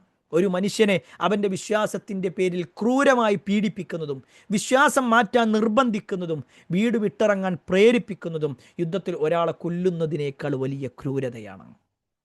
അതാണ് ഫിത്ന. വലിയ കുഴപ്പമാണ്. നമ്മളിതിനു മുമ്പ് പറഞ്ഞിട്ടുണ്ട് ഫിത്ന എന്താണെന്നുള്ളതൊക്കെ, ആ പദങ്ങളൊക്കെ വിശദീകരിച്ചതാണ്. അവിടെയാണ് നമ്മൾ അമ്മാർ ഇബ്നു യാസിർ റളിയല്ലാഹു അൻഹുവിന്റെ ചരിത്രം മനസ്സിലാക്കേണ്ടത്. അദ്ദേഹത്തിൻ്റെ പിതാവായ യാസിർ റളിയല്ലാഹു അൻഹുവിന്റെ ചരിത്രം മനസ്സിലാക്കേണ്ടത്. അമ്മാറിൻ്റെ ഉമ്മയായ സുമയ്യയുടെ ചരിത്രം മനസ്സിലാക്കേണ്ടത്. ഇല്ലേ? ഇസ്ലാമിക ചരിത്രത്തിൽ ആദ്യമായി കൊല ചെയ്യപ്പെട്ട വ്യക്തി ആരാണെന്ന് ചോദിച്ചാൽ പ്രവാചകന്റെ അനുയായികളിൽ ആദ്യമായി കൊല ചെയ്യപ്പെട്ടത് മഹദിയായ സുമയ്യ റളിയല്ലാഹു അൻഹയാണ്. എന്തിൻ്റെ പേരിൽ? മുസ്ലിം ആയതിൻ്റെ പേരിൽ, ഇസ്ലാം സ്വീകരിച്ചതിൻ്റെ പേരിൽ, യഥാർത്ഥ മുസ്ലിമായി ജീവിച്ചു എന്നതിൻ്റെ പേരിൽ. അങ്ങനെ ഒരുപാട് പ്രയാസങ്ങൾ അവരിൽ പല ആളുകൾക്കുണ്ടായിട്ടുണ്ട്. എങ്കിൽ അള്ളാഹു പറയാണ് വൽ ഫിത്ന, കുഴപ്പമെന്ന് പറഞ്ഞാൽ അക്ബറു മിനൽ ഖത്ൽ, കൊലയേക്കാൾ വമ്പിച്ചതാണ്. എന്നിട്ട് അള്ളാഹ് പറയാണ് വലാ യസാലൂന യുഖാതിലൂനകും ഹത്താ യറുദ്ദൂകും അൻ ദീനികും ഇൻ ഇസ്തതാഉ. വലാ യസാലൂന, അവർ ആയിക്കൊണ്ടേയിരിക്കും, യുഖാതിലൂനകും, നിങ്ങളോട് അവർ യുദ്ധം ചെയ്തുകൊണ്ടേയിരിക്കും. നേരെ ശ്രദ്ധിച്ചോളി, നേരെ ശ്രദ്ധിക്കുക, ശത്രുക്കളുടെ സ്വഭാവമാണ് പറയുന്നത്. വലാ യസാലൂന യുഖാതിലൂനകും, അവർ നിങ്ങളോട് യുദ്ധം ചെയ്തുകൊണ്ടേയിരിക്കും, ഹത്താ യറുദ്ദൂകും അൻ ദീനികും, നിങ്ങൾ നിങ്ങളുടെ മതത്തിൽ നിന്ന് പിന്തിരിയുന്നതുവരെ, നിങ്ങൾ അത് ഒഴിവാക്കുന്നത് വരെ. ഇൻ ഇസ്തതാഉ, അവർക്ക് കഴിയുന്ന അത്രയും, അവർക്ക് സാധിക്കുകയാണെങ്കിൽ നിങ്ങളുടെ മതത്തിൽ നിന്ന് നിങ്ങളെ പിന്തിരിപ്പിക്കുന്നത് വരെ അവർ നിങ്ങളോട് യുദ്ധം ചെയ്തുകൊണ്ടിരിക്കും. എത്ര കൃത്യമാണ് അള്ളാന്റെ വാക്ക്. അത് അന്ന് മാത്രമല്ല, ഇന്നും അങ്ങനെ തന്നെ. ഇസ്ലാം കൊണ്ട് ഒഴിവായി കിട്ടണം എന്ന് വിചാരിച്ചിട്ട് അങ്ങോട്ട് ഒഴിവാക്കികൾ. എന്തിനാ ഇപ്പം തേറ്റി നടക്കേണ്ട ആവശ്യം? എന്തിനാ അത്ര കഷ്ടപ്പെടേണ്ട ആവശ്യം? നിങ്ങൾക്ക് ഫുള്ള് സ്വാതന്ത്ര്യം വേണ്ടേ? ഈ ഒരു ചാക്കും കെട്ടും നിങ്ങൾക്ക് പുറത്തിറങ്ങണ്ടേ? എന്തിനാണ് ഈ തീവ്രവാദ ചിന്തയുമായിട്ട് നടക്കുന്നത്? നിങ്ങളെന്തിനാ സ്ത്രീവിരുദ്ധ സംസാരങ്ങളുമായി നടക്കുന്നത്? ഇങ്ങനെയാണ് അല്ലേ? ഇസ്ലാം കൊണ്ട് ഒഴിവാക്കണേ, ബെറ്റർ, ഉഷാർ ഉഷാർ, ഇങ്ങനെയാണ് വേണ്ടത്. ഇസ്ലാം സ്വീകരിക്കുക, യഥാർത്ഥ ഇസ്ലാം. ഹേയ്, അത് ഭയങ്കര കുടുസാട്ടോ, ഭയങ്കര പ്രയാസം. എങ്ങനെ നിങ്ങൾക്ക് ഇതൊക്കെ കഴിയണത്? ഈ ഒരു മതവുമായിട്ട് ഇങ്ങനത്തെ കുറേ നിയമങ്ങളൊക്കെ ആയിട്ട് എങ്ങനെ നിങ്ങൾക്ക് ജീവിക്കാൻ കഴിയണത്? ഇതാണ് പറയുന്നത്. ഇങ്ങനെ പറയുന്ന കുറേ ആളുകളുണ്ട്. അവരോട് നമുക്ക് പറയാനുള്ളത് എന്തെന്ന് വെച്ച് കഴിഞ്ഞാൽ, ഇസ്ലാം എന്നുള്ളത് ഒരു മുസ്ലിമിനെ സംബന്ധിച്ചിടത്തോളം അവൻ്റെ ജീവവായുവാണ്. ഒരു മുസ്ലിമിൻ്റെ ജീവവായുവാണ്. അതില്ലാതാക്കാൻ ആരൊക്കെ പരിശ്രമിച്ചാലും, അതിനെന്തെല്ലാം പരിശ്രമം നടത്തിയാലും, അതിനെത്ര ഉപദ്രവങ്ങൾ നടത്തിയാലും ഒന്നും അവൻ അതിന് നിൽക്കൂല. അവനെ സംബന്ധിച്ചിടത്തോളം അതൊക്കെ പ്രയാസകരമായി കൊണ്ട് തന്നെ അവൻ കാണും. ഒരിക്കലും അത് അംഗീകരിക്കൂല. അതുകൊണ്ടാണ് മുസ്ലിമീങ്ങൾ മക്കയിൽ നിന്ന് യഥാർത്ഥ ദീനനുസരിച്ച് ജീവിക്കാൻ വേണ്ടി മക്കയിൽ ജീവിക്കാൻ കഴിയാത്തത് കൊണ്ട് നബി സല്ലല്ലാഹു അലൈഹി വസല്ലം പറഞ്ഞു, നിങ്ങൾ അബ്സീനിയക്ക് പോയിക്കോളി. അവിടെ നല്ലൊരു രാജാവുണ്ട്, നജ്ജാശി രാജാവ്. അദ്ദേഹത്തിൻ്റെ അടുത്ത് പോയി നിന്നാൽ മതി. അവിടെ സ്വസ്ഥമായി ജീവിക്കുന്ന മുസ്ലിമുകളുടെ അടുത്തേക്ക് ശത്രുക്കൾ വരികയാണ്. ആര്? മക്കയിലെ ഖുറൈശികൾ പറഞ്ഞേക്കാണ് അമ്രുബില്ലാസിനെ. അമ്രുബില്ലാസും കുറച്ചാളുകളും കൂടി വലിയ സമ്മാനങ്ങളുമായിട്ട് അബ്സീനയിലേക്ക് വരികയാണ്. ആരുടെ അടുത്തേക്കെന്നറിയോ? നജ്ജാശി രാജാവിൻ്റെ അടുത്തേക്ക്. എന്നിട്ട് പറയുകയാണ്, ഞങ്ങളെ നാട്ടിൽ നിന്ന് കുറച്ച് ആൾക്കാർ വന്നിട്ടുണ്ട് കേട്ടോ, ഓരെവിടുന്ന് എങ്ങനെയെങ്കിലും ഇത് പുറത്താക്കി, ഓരങ്ങൾ ഒഴിവാക്കി, ഓരോ വലിയ പ്രശ്നക്കാരാണ്, വലിയ പ്രശ്നക്കാരാണ്. എന്താ പറയുന്നത്? ഇതൊക്കെ നമ്മൾ ഇന്നത്തെ കാലഘട്ടത്തിൽ ഇങ്ങനെ കാണാൻ പറ്റും. മുസ്ലിമീങ്ങൾ ഏതെങ്കിലും യൂറോപ്യൻ രാജ്യങ്ങളിലേക്ക് ചെല്ലുമ്പോഴേക്ക് അത് അവിടെ പ്രശ്നമാണ്. ഈ ചങ്ങായിമാർ വന്നാൽ പ്രശ്നമാണ്, ഓരങ്ങനെ പ്രശ്നം ഉണ്ടാക്കും, ഇങ്ങനെ പ്രശ്നം ഉണ്ടാക്കും എന്ന് പറഞ്ഞിട്ട് ഫിത്തനകളുമായിട്ട് നടക്കുന്ന ആളുകളുണ്ട് അല്ലേ? ഈ ഇസ്ലാമിനെ എങ്ങനെയെങ്കിലും ഒഴിവാക്കണം. നിങ്ങൾ ഇസ്ലാം ഒഴിവാക്കി എന്നിട്ട് അവിടെ താമസിച്ചോ, കുഴപ്പമില്ല. നിങ്ങൾ ആ പേരുമായിട്ട് താമസിച്ചോ, കുഴപ്പമില്ല. പക്ഷെ വിശ്വാസം ഉണ്ടാകാൻ പാടില്ല. നിങ്ങളുടെ പേരെന്തായിക്കോട്ടെ, അബ്ദുള്ള ആയിക്കോട്ടെ, ആരിഫ് ഹുസൈൻ ആയിക്കോട്ടെ, ജബ്ബാർ ആയിക്കോട്ടെ, ജാമീദ് ആയിക്കോട്ടെ, നല്ല പേരുണ്ട്. ദീനുണ്ടാകാൻ പാടില്ല, അത് ഉൾക്കൊള്ളാൻ പറ്റൂല. ഇതാണ് ഇന്നത്തെ നമ്മുടെ സംഭവം. ഞാൻ ഇന്നലെ രാത്രി ഉണ്ടായ ഒരു അനുഭവം പറഞ്ഞു. ഞാൻ ഇന്നലെ ഒരു മീറ്റിങ്ങിലായിരുന്നു. ആ സമയത്ത് എനിക്കൊരു കോള് വന്നു. ഒരു മെസ്സേജാണ് ആദ്യം വന്നത്. എനിക്ക് പരിചയമുള്ള സുഹൃത്ത് അത്യാവശ്യമായിട്ട് ഒന്ന് രണ്ട് കാര്യങ്ങൾ സംസാരിക്കണം എന്ന് പറഞ്ഞു. അപ്പോൾ ഞാൻ പറഞ്ഞു, ഒരു മീറ്റിങ്ങിലാണ്. അപ്പോൾ വളരെ പ്രധാനമാണ്, പറ്റുന്നുണ്ടെങ്കിൽ ഒന്ന് പുറത്തിറങ്ങാൻ പറ്റുമോ ചോദിച്ചു. അങ്ങനെ ഞാൻ പുറത്തിറങ്ങി. അപ്പോൾ എന്താണെന്ന് വെച്ച് കഴിഞ്ഞാൽ, അവൻ്റെ സുഹൃത്തും ഈ സുഹൃത്തിൻ്റെ ഭാര്യയും ഇസ്ലാം പൂർണ്ണമായിട്ട് ഇപ്പോൾ ഒഴിവാക്കിയിട്ടുണ്ട്. കാര്യമായിട്ട് ഭാര്യയ്ക്കാണ് പ്രശ്നം. അപ്പോൾ ഭാര്യനെ അനുസരിച്ചിട്ട് ഈ ഭർത്താവിനും ചെറിയ മാറ്റങ്ങൾ ഇങ്ങനെ ഉണ്ട്. അപ്പോൾ ഓരിങ്ങനെ കുറേ സംശയങ്ങളൊക്കെ ചോദിക്കുന്നുണ്ട്. ഇവനാണെങ്കിൽ ഉത്തരം പറയാനും കഴിയണില്ല. അപ്പോൾ ഒന്ന് സംസാരിക്കാൻ പറ്റുമോ, അർജൻറ്റാണ് അവർ. അപ്പോൾ ഞാൻ പറഞ്ഞു, എന്നാൽ നിങ്ങളൊന്ന് കണക്ട് ചെയ്തോളി ഒരിക്കാർ. അങ്ങനെ ഓരെ വിളിച്ചിട്ട് എന്നാലും ഒന്ന് കോൺഫറൻസ് കോൾ ചെയ്യാമെന്ന് പറഞ്ഞു. അങ്ങനെ വിളിച്ചു. അതിൽ ഈ പെൺകുട്ടി പറഞ്ഞ ഒരു വാചകം, ഈ സുഹൃത്തിൻ്റെ ഭാര്യ എന്ന് പറയുന്ന വ്യക്തി ഉണ്ടല്ലോ, അവർ പറഞ്ഞത് എന്താണെന്ന് വെച്ച് കഴിഞ്ഞാൽ, +1 വരെ മദ്രസയിൽ പഠിച്ച ആളാണ് ഞാൻ. സ്ത്രീ പറയാം കേട്ടോ, +1 വരെ മദ്രസ പഠിച്ചിട്ടുണ്ട് ഞാൻ. ഇന്ന ടീമിൻ്റെ, അതായത് ഒരു വിഭാഗത്തിൻ്റെ +1 വരെ മദ്രസക്കുള്ള ടീം ആരാന്ന് നിങ്ങൾക്ക് അറിയാലോ, അവരുടെ മദ്രസയിലാണ് ഞാൻ പഠിച്ചത്. ഞാൻ അത്യാവശ്യം ഖുർആനൊക്കെ വായിച്ചിട്ടുണ്ട്. എനിക്കത് വായിച്ചപ്പോഴൊക്കെ മനസ്സിലായത്, ഞാൻ പഠിച്ചത് എനിക്ക് മനസ്സിലായത് ഇതൊക്കെ വെറുതെ തട്ടിപ്പാണെന്ന് എനിക്ക് മനസ്സിലായത്. അതുകൊണ്ട് ഞാൻ ഒഴിവാക്കി. അപ്പോൾ ഇനി നിങ്ങൾക്ക് എൻ്റെ സംശയങ്ങൾ തീർത്തരാൻ പറ്റുമോ ചോദിച്ചു. അപ്പം ഞാൻ പറഞ്ഞു, എന്നെക്കൊണ്ട് കഴിയുന്ന രൂപത്തിൽ ഞാൻ നോക്കാം. എല്ലാ കാര്യവും എനിക്കറിയും എന്നൊന്നും ഞാൻ പറയണില്ല, പക്ഷെ നിങ്ങൾ ചോദിച്ചോളി, എനിക്കറിയണതാണെങ്കിൽ ഞാൻ പറയാമെന്നാണ്.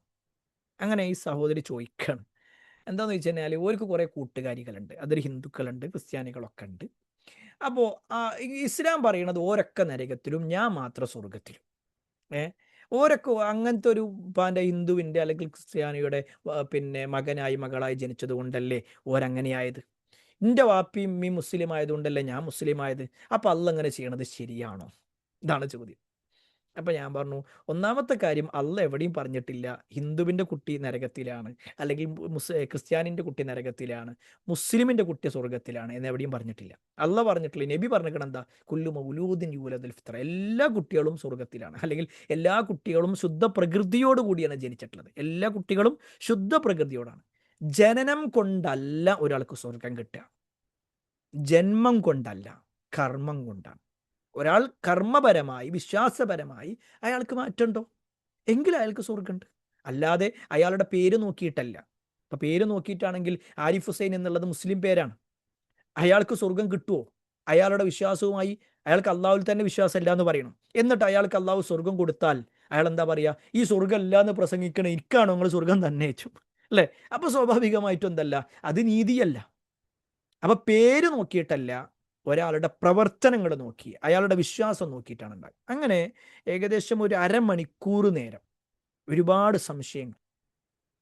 അപ്പോൾ ഈ സംശയങ്ങളൊക്കെ കേട്ടപ്പോൾ എനിക്ക് വന്നിട്ട് വല്ലാതെ എന്ത് ചെയ്തിട്ടില്ല, ഇങ്ങനത്തെ തെറ്റിദ്ധാരണകളിലേക്ക് എത്തിയിട്ടില്ല. കുറച്ചെന്തൊക്കെയോ തെറ്റിദ്ധാരണകൾ വന്നു. പക്ഷേ അത് അൽഹംദുലില്ലാ ഒരു പരിധി വരെ നമുക്ക് എന്ത് ചെയ്യാൻ പറ്റി, മാറ്റിക്കൊടുക്കാൻ പറ്റി. ഞാനത് പറയാനുള്ള കാരണം എന്താ വെച്ച് കഴിഞ്ഞാൽ, ഈ ഒരു വലിയ ഒരു ടീമായിട്ട്, ഒരു ശൃംഖലയായിട്ട് ഇത് നടന്നുകൊണ്ടിരിക്കുന്നുണ്ട്. നമ്മുടെയൊക്കെ മക്കളുടെ മനസ്സിലേക്ക് ഇങ്ങനെ ഇട്ട് കൊടുക്കുന്നുണ്ട്. എന്തുകൊണ്ട് സ്ത്രീകളോട് ഇങ്ങനെ? എന്തുകൊണ്ട് പുരുഷന്മാർക്കൊരു മേധാവിത്വം? എന്തുകൊണ്ട് ഞങ്ങൾ അടിച്ചമർത്തപ്പെട്ടവരായി?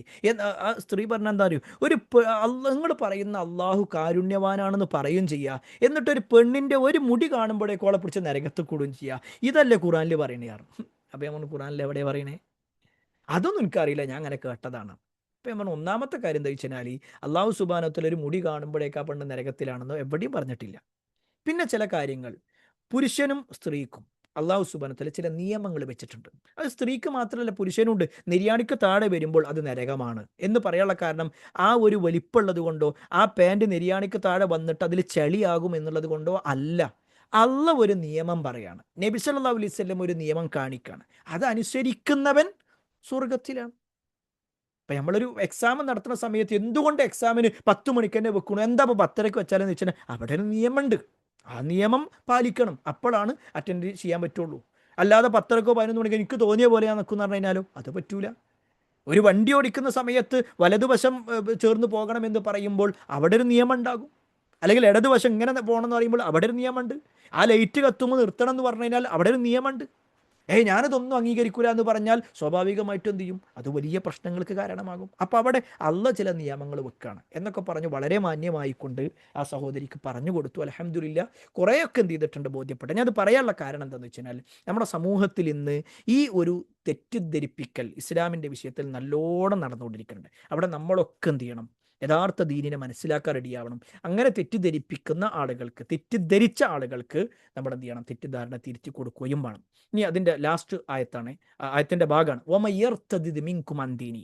ആരെങ്കിലും തൻ്റെ മതത്തിൽ നിന്ന് പിന്മാറിപ്പോവുകയാണ്, ഇതൊക്കെ കേട്ടിട്ടും പിന്തിരിഞ്ഞു പോവുകയാണ്, എനിക്കിതൊന്നും വേണ്ട എന്ന് പറയുകയാണെങ്കിൽ ഫയമുത്ത്, എന്നിട്ട് അവൻ മരിക്കുന്നു, വഹുവ കാഫിറുൻ, അവിശ്വാസിയായിക്കൊണ്ട് കാഫിറായിക്കൊണ്ട് അവൻ മരിക്കുകയും ചെയ്താൽ ഫഉലൈക, അപ്പോൾ അക്കൂട്ടർ ഹബിത്തത് അമാലുഹും, അവരുടെ അമലുകളൊക്കെ നിഷ്ഫലമായി. ഫിദ്ദുനിയ, ദുനിയാവിലും വല്ല ആഖിറ, പരലോകത്തും. ദുനിയാവിലും പരലോകത്തൊന്നും ഒരു ചെയ്ത് ഒരു കർമ്മം അള്ളാഹു സ്വീകരിക്കൂല. വഉലൈക അസ്ഹാബുന്നാർ, അവർ നരകാവകാശികളാണ്. ഹും ഫിഹാ ഖാലിദൂൻ, അവർ ശാശ്വതമായി ആ നരകത്തിലാകും. ഈ ആയത്ത് നമ്മൾ നല്ലോണം പേടിക്കേണ്ട കാര്യം. ദീനെന്ന ഒരാൾ പിന്തിരിഞ്ഞു പോവുക എന്ന് പറഞ്ഞാൽ അള്ളാഹു നമ്മളെ കാത്തിരക്ഷിക്കുമാറാവട്ടെ. യഥാർത്ഥ ദീനനുസരിച്ച് മരിക്കുന്നത് വരെ, മരിക്കുന്ന സമയത്തും ലാ ഇലാഹ ഇല്ലല്ലാഹ് എന്ന കലിമത്ത് തൗഹീദ് ഉച്ചരിച്ച് മരിക്കുന്ന ആളുകളിൽ അള്ളാഹു നമ്മെ അവരെയും ഉൾപ്പെടുത്തുമാറാവട്ടെ. ആ അവസാന സമയത്തും നമ്മളെ ദീനിൽ നിന്ന് മാറ്റാൻ വേണ്ടി ശൈത്താൻ പരിശ്രമിച്ചുകൊണ്ടേയിരിക്കും. അങ്ങനെ ഒരാൾ പരിശ്രമിച്ച് ഒരാൾ ദീൻ ഒഴിവാക്കിയിട്ട് ഫയമുത്തു വഹുവ കാഫിർ, എന്നിട്ട് അവൻ കാഫിറായി നിഷേധിയായിട്ട് മരിച്ചാൽ ഫഉലൈക ഹബിതത് അഅമാലുഹും ഫിദ്ദുനിയ വൽ ആഖിറ, അക്കൂട്ടരുടെ പ്രവർത്തനങ്ങൾ, ഇഹത്തിലും പരത്തിലുമുള്ള പ്രവർത്തനങ്ങൾ അത് നിഷ്ഫലമായി തീരും. അവർ നരകത്തിലാകും, അവർ നരകത്തിൽ ശാശ്വതരായിരിക്കും. അവിടെ നമ്മൾ മനസ്സിലാക്കണം പ്രിയപ്പെട്ടവരെ, ഒരു ശത്രുക്കളുടെ പീഡനം ഭയന്നു മറ്റു ഭൗതിക കാരണങ്ങളാലോ ഒരാൾ സ്വന്തം വിശ്വാസം ഉപേക്ഷിക്കുകയും സത്യനിഷേധിയായി മരണപ്പെടുകയും ചെയ്താൽ അയാളുടെ ജീവിതത്തിലെ എല്ലാ സൽക്കർമ്മങ്ങളും പാഴായി പോകുന്നു. ഓൻ പിന്നെ എന്ത് നന്മ ചെയ്തിട്ടും കാര്യമില്ല. ഇഹലോകത്തും പരലോകത്തും അവർക്ക് യാതൊരു പ്രതിഫലവും ലഭിക്കില്ല, അവർ നരകത്തിലായിരിക്കും. അവിടെ നമ്മൾ ഒരു ചരിത്രം മനസ്സിലാക്കാം. അബ്ദുല്ലാഹിബിൻ ഖത്വൽ എന്ന് പറയുന്ന ഒരാൾ, ഒരു പക്ഷേ നമ്മൾ ഈ പേര് കേട്ടിട്ടുണ്ടാവില്ല. അബ്ദുല്ലാഹിബിൻ ഖത്വൽ എന്ന് പറഞ്ഞു കഴിഞ്ഞാൽ ആദ്യം അയാൾ മുശ്രിക്കായിരുന്നു. പിന്നെ അയാൾ ഇസ്ലാം സ്വീകരിച്ചു. ഇസ്ലാം സ്വീകരിച്ചു എന്ന് മാത്രമല്ല, മദീനത്ത് വന്നു, നബിയുടെ കൂടെ അങ്ങനെ ജീവിക്കാനൊക്കെ തുടങ്ങി. നബി സല്ലല്ലാഹു അലൈഹി വസല്ലം ചില ഉത്തരവാദിത്തങ്ങൾ ഇങ്ങനെ ഏൽപ്പിച്ചു കൊടുക്കും പല ആൾക്കാർക്കും. അങ്ങനെ സക്കാത്ത് പിരിക്കുക എന്ന ഉത്തരവാദിത്തം ഈ അബ്ദുള്ള ഇബ്നു ഖത്വലിനാണ് ഏൽപ്പിച്ചു കൊടുത്തത്. ഈ അബ്ദുള്ള ഇബ്നു ഖത്വലും മറ്റൊരു മുസ്ലിം, ഒരു മുസ്ലിമായ അൻസാരിയായ സ്വഹാബി, ഈ രണ്ടുപേരും കൂടി ഓരോ ഭാഗത്തേക്ക് ഓരോരുത്തരെ പറഞ്ഞേക്കയ്യ. അങ്ങനെ ഇവർ രണ്ടുപേരും കൂടി ഇങ്ങനെ പോവുകയാണ്. അങ്ങനെ സക്കാത്ത് പിരിക്കാൻ വേണ്ടി പോയപ്പോൾ ഒരു ഭാഗത്തെത്തി ഇവർ കുറേ സാധനങ്ങളൊക്കെ പിരിച്ച് പിന്നെ അത് വെച്ച് കഴിഞ്ഞാൽ ഭക്ഷണം കുറച്ച് പാകം ചെയ്യാൻ വേണ്ടിയിട്ട് ഈ അൻസാരിയ സ്വഹാബിനെ ഏൽപ്പിച്ചിരുന്നു. അങ്ങനെ ഈ അൻസാരിയ സ്വഹാബി എന്തോ ഒരു കാരണത്താൽ അത് വെച്ചില്ല. ആ ദേഷ്യം കൊണ്ട് എന്ത് ചെയ്തു വെച്ച് കഴിഞ്ഞാൽ ഇയാൾ ഈ അബ്ദുല്ലാഹിബിൻ ഖത്തുവൽ എന്ന് പറഞ്ഞ ആള് അൻസാരിയായ സ്വഹാബിയെ കൊന്നു എന്ന് മാത്രമല്ല, ആ പിന്നെ കയ്യിലുണ്ടായിരുന്ന ജക്കാത്തിന്റെ എല്ലാം മുതലെടുത്തിട്ട് അവിടുന്ന് ഓടി രക്ഷപ്പെട്ടു. എവിടേക്കാ വരുന്നേ? മക്കത്തേക്ക്. ഈ മക്കത്ത് വന്ന് പിന്നീട് നബി സല്ലല്ലാഹു അലൈഹി വസല്ലമ മക്ക വിജയത്തിന്റെ സമയത്ത് ചില ആളുകളെ എവിടെ വെച്ചാലും കൊല്ലണം എന്ന് പറഞ്ഞ വിഭാഗത്തിൽപ്പെട്ട ഒരാളാണ് ഇയാൾ. അത് എന്തുകൊണ്ടാണ്? കൊന്നവനെ കൊല്ലുക എന്നുള്ളൊരു നിയമമുണ്ട്. ഒരാളെ കൊന്നിട്ടാ പോകുന്നത്. അത് മുസ്ലിം പേരുള്ളവൻ കൊന്നാലും പ്രശ്നമാണ്, മുസ്ലിമായ ഒരാൾ കൊന്നാലും. അപ്പൊ അവിടെ എന്താണ്? ആ വ്യക്തി അത് ചെയ്തു. അതുമാത്രമല്ല, വിശ്വസിച്ചേൽപ്പിച്ച സമ്പത്ത് മുഴുവൻ അടിച്ചു മാറ്റിയിട്ടാ പോരുന്നേ. അവിടെയാണ് നമ്മൾ മനസ്സിലാക്കേണ്ടത്. ചില കാര്യങ്ങൾ ഭൗതികമായ കാരണങ്ങളാൽ വേഗം ഇസ്ലാമിനെ ഒഴിവാക്കുന്ന ആൾക്കാരുണ്ട്, ഭൗതിക സൗകര്യങ്ങൾക്ക് വേണ്ടിയിട്ട്. ഞാനിപ്പോൾ നിൽക്കുന്നതിൽ നിന്നും എനിക്ക് കുറച്ചും കൂടി മെച്ചം അതാ ഞാൻ ആ ഒരു ടീമിൻ്റെ കൂടെ കൂടിയാൽ എനിക്ക് ഉണ്ടാകും, എൻ്റെ കച്ചവടം കുറച്ചും കൂടി നേരാകും അല്ലെ? അങ്ങനെ പല ആൾക്കാരും നോക്കുന്നത്. ഒന്ന് സോഷ്യൽ ആവാന്നാ പറയാം. എന്നിട്ട് ഇസ്ലാമിൻ്റെ എല്ലാ ആധാറുകളും എല്ലാ അടയാളങ്ങളും ഒഴിവാക്കും.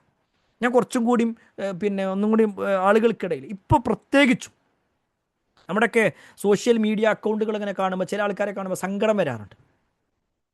ദീനുമായി ബന്ധപ്പെട്ട് ജീവിച്ച ആളുകൾ, ഒരുപക്ഷെ വാപ്പയും ഉമ്മയും ഒക്കെ വളരെ ദീനിയായിട്ട് ജീവിച്ച ആളുകൾ, ഇപ്പം അവരും അവരുടെ ഭാര്യമാരും അല്ലെങ്കിൽ ഒരു സഹോദരിയും അവരുടെ ഭർത്താവും തൻ്റെ ശരീരം എത്രത്തോളം എക്സ്പോസ് ചെയ്യാൻ പറ്റുമോ ആ രൂപത്തിൽ കാണിച്ചു കൊടുക്കണം. എന്തിന്? ഞാൻ അങ്ങനെയാണ്, ഞാൻ കുറച്ചും കൂടിയും സോഷ്യലാണ്. അങ്ങനെ പിന്നെ ശരീരത്തിൻ്റെ ഭാഗങ്ങൾ കാണിക്കുന്ന, തട്ടം ഒഴിവാക്കുന്ന, ദീനിൻ്റെ എല്ലാ ആധാറുകളും ഒഴിവാക്കുന്ന, എനിക്കതിൻ്റെ ഒന്നും ആവശ്യമല്ല. എന്തിന്? ഞാൻ എൻ്റെ ഇഷ്ടം അനുസരിച്ച് ജീവിക്കും. ഇന്നലെ സംസാരിച്ച സഹോദരിയുടെ സംസാരത്തിലും ആവർത്തിച്ചു പറഞ്ഞ കാര്യം, എൻ്റെ ഇഷ്ടം ഞാനല്ലേ തീരുമാനിക്കേണ്ടത് അല്ലേ? ഇത്തരത്തിലുള്ള പ്രയോഗങ്ങൾ അവിടെയാണ് നമ്മൾ പേടിക്കണം.